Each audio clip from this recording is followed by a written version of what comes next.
Hello everybody, welcome to my channel Speak English with Aman. Well, today we are just going to look at future. Guys, आज हम लोग बात करने वाले हैं फ्यूचर के बारे में. So exactly मैं आपसे पूछना चाहता हूं कि फ्यूचर exactly होता क्या है. आप मुझे बताइए क्या कहेंगे. फ्यूचर का मतलब क्या होता है? भविष्य. भविष्य का मतलब आने वाला कल. जाहिर सी बात है, बट आने वाला कल फ्यूचर नहीं होता है. आने वाले कल को तो हम कहते हैं टुमारो, राइट.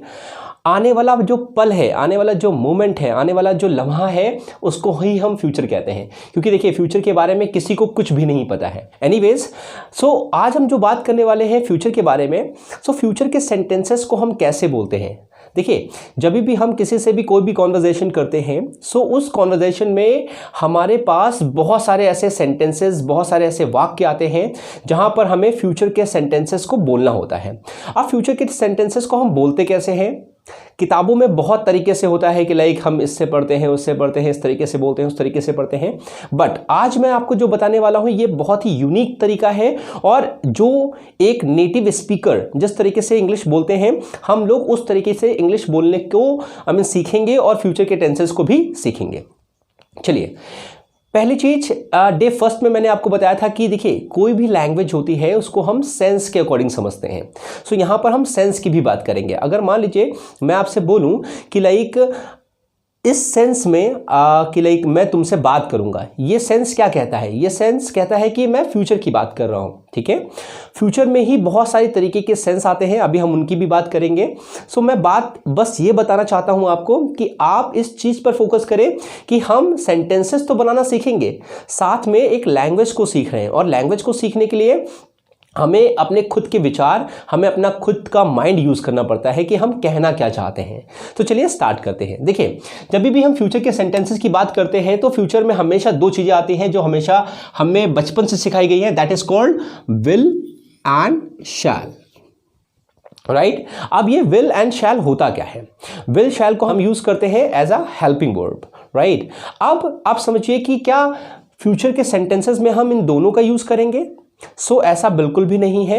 देखिए, जैसे जैसे हम एक नए एरा में आगे बढ़ते जा रहे हैं, वैसे वैसे हम क्या कर रहे हैं? लैंग्वेज को स्टैंडर्ड बनाते जा रहे हैं, लैंग्वेज को बहुत ही स्टाइलिश बनाते चले जा रहे हैं.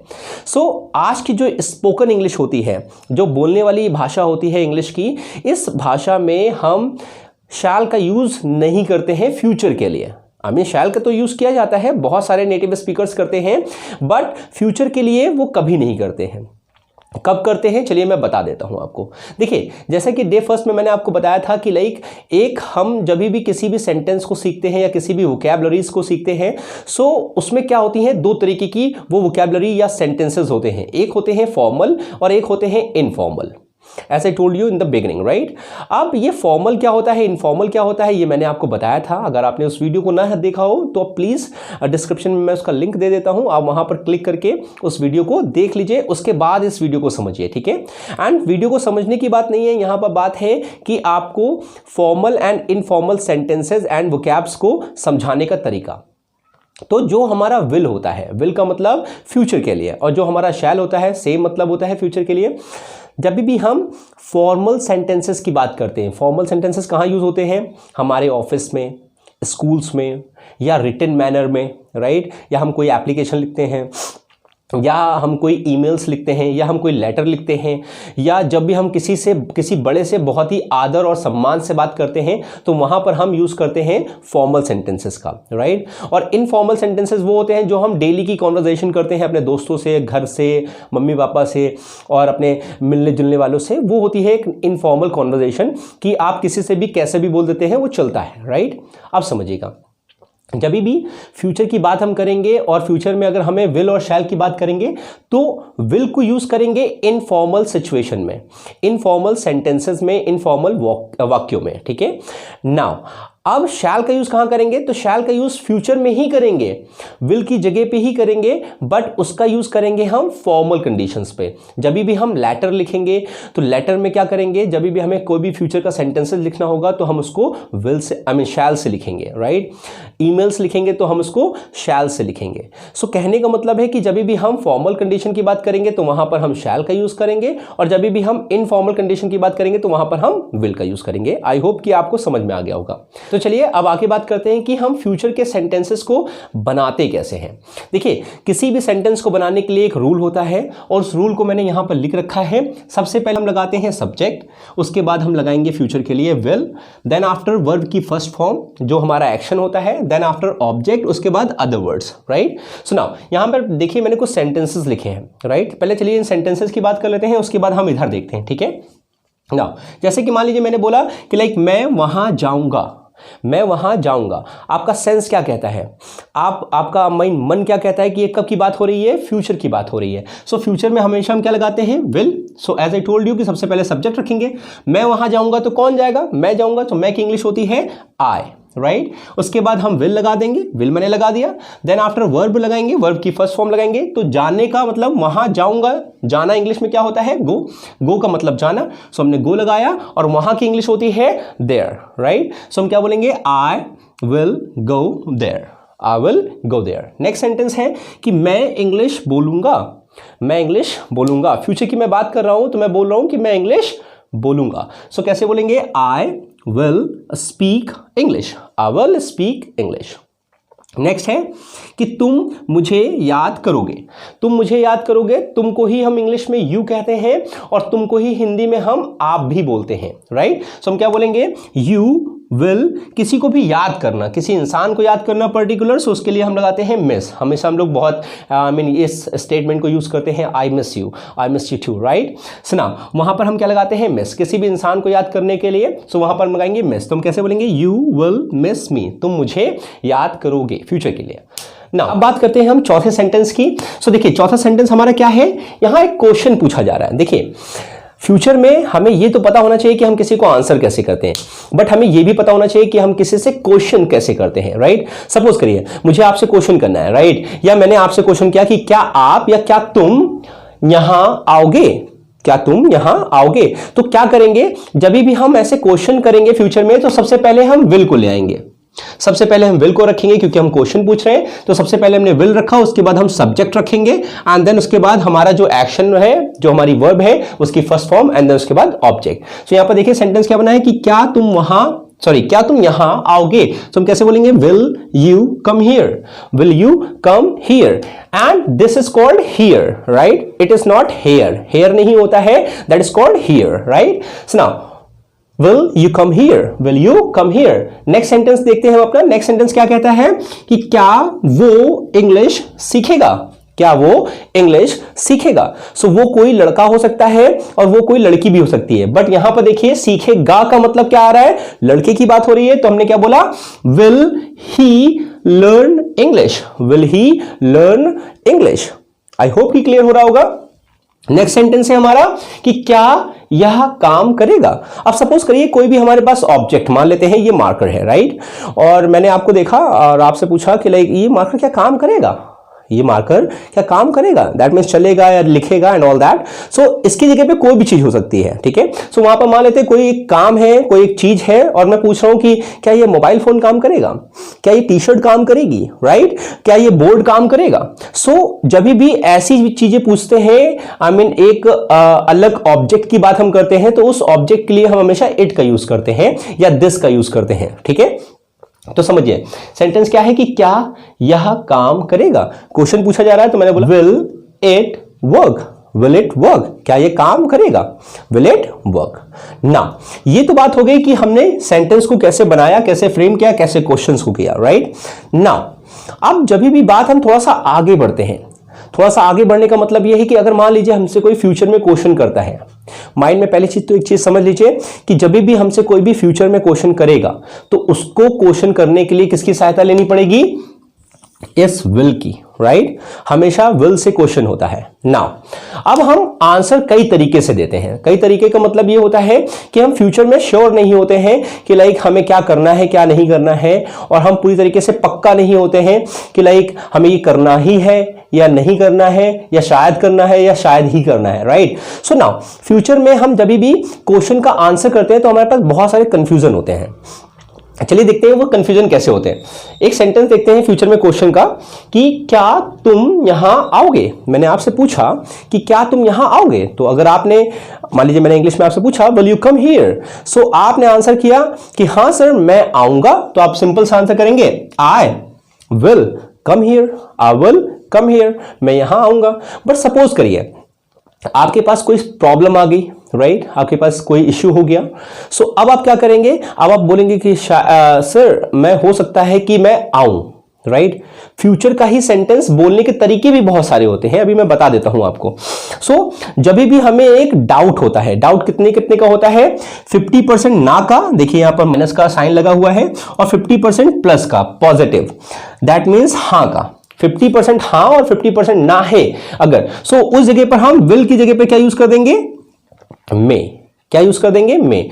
या जब भी सेंटेंस में शायद आ जाएगा तो हम वहां पर में का यूज करेंगे, but condition is only one, that is called ये फ्यूचर में ही आना चाहिए, ये फ्यूचर में ही आना चाहिए। सो नाउ सपोज करिए अब मैंने आपसे पूछा कि लाइक क्या तुम यहां आओगे, क्या आप यहां आओगे, सो मैंने इंग्लिश में पूछा विल यू कम हियर, सो आपने बोला हाँ सर मैं आऊंगा। सो मैं आऊंगा कहीं ना कहीं ये दर्शाता है कि आप बात कर रहे हैं 100% कि आप आएंगे, तो कोई दिक्कत नहीं, आपने बोला आई विल कम हियर, सिंपल है, कोई दिक्कत नहीं है, आपने विल से सेंटेंस को बना दिया।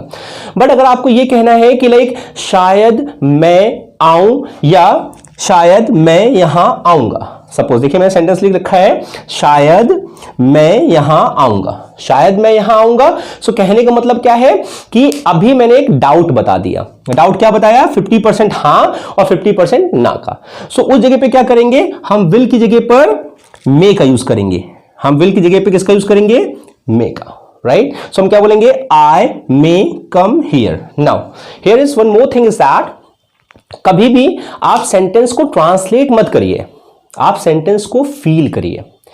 फीलिंग क्या कहती है, फीलिंग अगर कहती है कि यहां पर 50% के चांसेस हैं जाने के, 50% के चांसेस हैं नहीं जाने के, सो उस जगह पर हम मे का यूज कर देते हैं। देखिए मैं आपको बता भी देता हूं, अगर सपोज करिए मैं इसी सेंटेंस को लिख लेता हूं, ठीक है, जैसे हम लोग पुराने टाइम पे पढ़ते थे या हमें टीचर्स पढ़ाते थे स्कूल्स में, सो वहां पर क्या होता है समझिएगा, आपने बोला कि शायद मैं यहां आऊंगा। अब गलत नहीं है, जो हमें टीचर बताता था वो भी चीजें सही थी, बट वो क्या करेगा, इन सब का ट्रांसलेशन करना स्टार्ट कर देगा। ट्रांसलेशन करना कोई बुरी बात नहीं है, but when it comes to speaking, जब भी बात होती है बोलने की, इंग्लिश को बोलने की, सो वहां पर हमें ट्रांसलेशन नहीं करना होता है। काफी हद तक हम सेंटेंसेस को फील करके बोलते हैं, और अगर हम ट्रांसलेशन करेंगे so we are not able to speak English in a proper manner, हम इंग्लिश को सही तरीके से नहीं बोल पाएंगे, राइट। और प्रॉब्लम यहां पर आ जाती है हमारे पास कि अगर आप माइंड में सिर्फ एक चीज को सोचिए कि अगर हमें ट्रांसलेशन से इंग्लिश बोलना आ जाती, सो हम लोग बचपन से, I mean we have been learning translations and English grammar since our childhood, right, सीखते चले आ रहे हैं। Even then we are not able to speak English, हम लोग अभी भी इंग्लिश नहीं बोल पा रहे हैं। क्यों? क्योंकि हमने ट्रांसलेशन को सीखा है, हमने ट्रांसलेशन को आई मीन हर जगह पे यूज किया है, बट ट्रांसलेशन से सारे सेंटेंसेस नहीं बनते हैं। नेटिव स्पीकर्स जो होते हैं, जो बहुत अच्छे स्पीकर्स होते हैं इंग्लिश के, वो क्या करते हैं, ट्रांसलेशंस नहीं करते हैं, वो ओनली सेंटेंस को फील करते हैं और उसी के अकॉर्डिंग बोल देते हैं। मैं आपको दिखा देता हूं कि जब भी अगर मान लीजिए मैं इसी सेंटेंस की बात कर लेता हूं कि शायद मैं यहां आऊंगा, तो नॉर्मल जो नॉन नेटिव स्पीकर है या जिसने ट्रांसलेशन सीखा हुआ है वो क्या करेगा, पहले शायद की इंग्लिश बनाएगा। तो शायद की इंग्लिश हमने बहुत सारी जगह पे पढ़ी है, इंसान बोलते हैं मे बी, राइट, और क्या आती है, सेल्डम, इसी तरीके से बहुत सारे, परहैप्स, राइट, ऐसे बहुत सारे वर्ड्स होते हैं जो शायद के लिए बने हैं, कोई दिक्कत नहीं। तो आप सबसे पहले क्या करते हैं, मे बी लगाते हैं या सेल्डम लगाते हैं या परहैप्स लगाते हैं, फिर उसके बाद मैं यहां आऊंगा, आई विल कम हियर। अब आप समझिए एक कितने लंबे सेंटेंस को बोलना चाह रहे हैं, आप कितने लंबे सेंटेंस को बोलेंगे। मैं यहां पे लिख देता हूं, मैं इसी साइड पे लिख देता हूं, जस्ट वेट, मैं इस साइड पे लिख देता हूं। जैसे मान लीजिए नॉर्मली सेंटेंस लिखा, maybe I will come here, right. अब इस पूरे सेंटेंस को एक बार देखिए, ये इतना बड़ा सेंटेंस है, राइट। आपने क्या किया, ट्रांसलेशन करा, मे बी की इंग्लिश शायद, मैं की इंग्लिश आई, विल की इंग्लिश फ्यूचर के लिए, राइट, कम का मतलब आना और हियर का मतलब यहां, राइट। सो आपने पूरा ट्रांसलेशन कर दिया, maybe I will come here. But non native speaker क्या होते हैं, वो सेंस को समझते हैं, राइट। आप अगर हिंदी भी बोलते हैं तो आप अपने सेंस से बोलते हैं, आप ट्रांसलेशन नहीं करते हैं, आप उसका व्याकरण नहीं ढूंढते हैं, आप उसको अनुवाद में नहीं लाते हैं, राइट। सो वही चीज मुझे आपको बतानी है कि लाइक जब भी आप अच्छी इंग्लिश बोलना चाहते हैं, सो आप फ्यूचर के लिए क्या करेंगे, जब भी चांसेस मिलेंगे 50-50% के, तो वहां पर क्या करेंगे, आप यूज करेंगे मे का, राइट। तो आप क्या करेंगे, विल की जगह पे हम मे का यूज कर देंगे। सो अगर मान लीजिए मैंने आपसे फिर से क्वेश्चन किया कि like will you come here, क्या आप यहां आओगे, सो आपने बोला शायद मैं यहां आऊंगा, तो आपने बोला आई मे कम हियर। करना कुछ नहीं है, विल की जगह पर हमें सिर्फ मे लगा देना है जब भी चांसेस होंगे 50-50% के। क्लियर हो गया। Now the second thing is that अब इस सेंटेंस को हम बहुत सारी तरीके से भी बोलते हैं। जाहिर सी बात है, हमारी मदर टंग इंग्लिश नहीं है, तो हमें हिंदी में, हम लोग हिंदी में बहुत अच्छे हैं, हम लोग हिंदी के साथ खेलना जानते हैं, सो हम हिंदी में बहुत सारे तरीके से बोलते हैं। देखिए मैं बता देता हूं, शायद मैं यहां आऊंगा, इसी सेंटेंस को कैसे बोल सकते हैं, शायद मैं यहां आऊं, फ्यूचर की बात हो रही है, राइट। यहां पर हम फ्यूचर की ही बात कर रहे हैं कि शायद मैं यहां आऊं, हम इसको ऐसे ही बोल देते हैं कि मैं यहां आऊं शायद, या मैं शायद यहां आऊं। तो शायद को इधर लाइए, उधर लाइए, आऊं या आ सकता हूं, लाइक दैट, कुछ भी। अगर आपका सेंस ये कहता है कि यहां पर चांसेस कितने हैं 50-50% के, तो वहां पर हम हमेशा मे का यूज करेंगे। आई होप कितना क्लियर हो चुका होगा, और इस पूरे कॉन्सेप्ट से आपको ये कॉन्सेप्ट बहुत ही इजी तरीके से समझ में आ जाएगा। चलिए मैं बता देता हूं। नाउ अब क्या होता है, कंडीशन एक जैसी नहीं रहती है, राइट। कभी आप बोलते हैं कि शायद मैं आऊं, राइट। अब मान लीजिए मैंने बोला कि लाइक किसी भी चीज के लिए, मार्केट के लिए मैं बात कर लेता हूं, मैंने बोला कि लाइक क्या ये काम करेगा, will it work, will it work. मैंने देखा यार कि मेरे पास मोबाइल फोन है, तो मैंने आपसे पूछा कि क्या ये मोबाइल फोन काम करेगा, so will this mobile phone work, या विल दिस वर्क, या विल इट वर्क। सो कोई चीज है, कोई सामान है, तो वहां पर हमने उसके लिए इट का यूज किया है, ठीक है ना, समझिएगा। सो मैंने बोला विल इट वर्क, अब आपने बोला कि हाँ शायद करेगा। अगर आपको कहना है कि शायद करेगा, मैं क्या बता रहा हूं, अगर आपको कहना है कि शायद करेगा, तो आप बोलोगे it may work, it may work, शायद करेगा। बट यहां पर देखिए मैंने क्या लिखा है, शायद ही ये काम करेगा। अब चलिए सपोज करते हैं इसी मार्केट की बात हम कर लेते हैं वापस से, कि लाइक मैंने बोला शायद ही ये काम करेगा। अब देखिए सेंटेंस को सिर्फ फील करिए, और सेंटेंस कहना क्या चाहता है ये समझिएगा, शायद ही ये काम करेगा। सो कहीं ना कहीं आप ये कह रहे हैं कि यार 99% चांसेस हैं कि ये काम नहीं करेगा, और 1% का चांस है कि ये काम करेगा। Just think about it. आप क्या कहना चाहते हैं कि यार शायद ही, आपने फोर्स ज्यादा कर दिया, यहां पर आपने कम किया था, यहां पर आपने सिर्फ शायद बोला था, यहां पर आपने क्या बोला, शायद ही, क्या बोला, शायद ही। तो जब भी चांसेस ज्यादा होते हैं नेगेटिव के, चांसेस ज्यादा होते हैं नेगेटिव के, एंड पॉजिटिव का कम होता है, तो वहां पर हम मे नहीं यूज करेंगे, फिर हम माइट यूज करेंगे, विल भी नहीं यूज करेंगे, ओनली माइट यूज करेंगे। क्लियर हो गया। सो आप क्या बोलेंगे, लाइक इट माइट वर्क।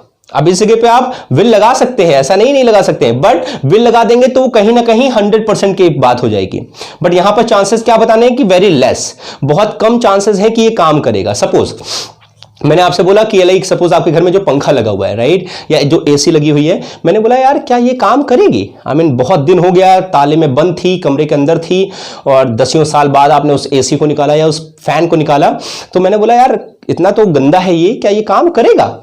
तो आपने बोला यार देख लो चला करके, शायद ही काम कर जाए, राइट। तो शायद ही काम कर जाए का मतलब फ्यूचर की तो बात हो रही है, फ्यूचर में ही काम करेगा वो, बट शायद ही का मतलब क्या है कि चांसेस बहुत ही कम है कि काम करे, दैट मीन्स पॉजिटिव, और बहुत ज्यादा चांसेस हैं, 50% से भी ज्यादा चांसेस हैं कि वो काम नहीं करेगा, वो काम नहीं करेगा। दैट मीन्स हम ऐसा वर्बली बोल देते हैं, मैंने यहां 99% लिखा हुआ है, समटाइम हम ऐसा रेशियो लगाते हैं कि 90 और 10%, कि 90% काम नहीं चलेगा और 10% काम चलेगा। समटाइम हम इसको बढ़ा भी देते हैं, ऐसे बोल देते हैं कि यार 900% काम नहीं चलेगा और 100% काम चलेगा, राइट। सो कहने का मतलब है कि जब भी चांसेस बहुत हाई हो जाते हैं, बहुत ज्यादा हो जाते हैं काम ना होने के, नेगेटिव के, सो वहां पर हम हमेशा माइट का यूज करते हैं, या हमें सेंटेंस में हिंदी के वाक्य में मिल जाए शायद ही, ठीक है। अब इस सेंटेंस को बोलने के तरीके भी बहुत सारे हैं, आपको बस सेंस फील करना है कि ये सेंटेंस कहना क्या चाहता है। मैंने बोला यार कि सपोज मैंने बोला,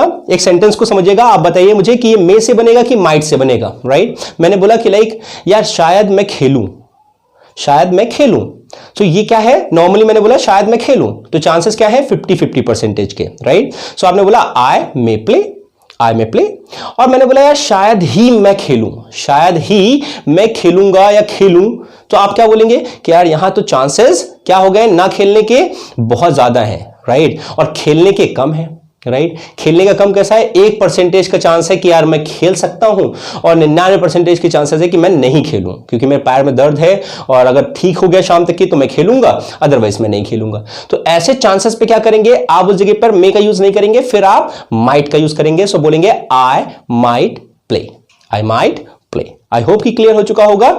एग्जाम्पल्स मैं आपको और बता देता हूं, और बहुत सारे मैंने लिख करके दिए हुए हैं, आप प्लीज उनको फिल करिएगा, उनका ट्रांसलेशन करिएगा, उनको फील करके सेंटेंसेस को बनाइएगा, और अपनी साइड से फील करिएगा कि लाइक आप क्या समझना चाहते हैं, क्या नहीं समझना चाहते हैं। आपको शायद मिल जाएगा तो आपको मे का यूज करना है, शायद ही मिलेगा तो आपको माइट का यूज करना है। इवन मैं सिचुएशन बता देता हूं।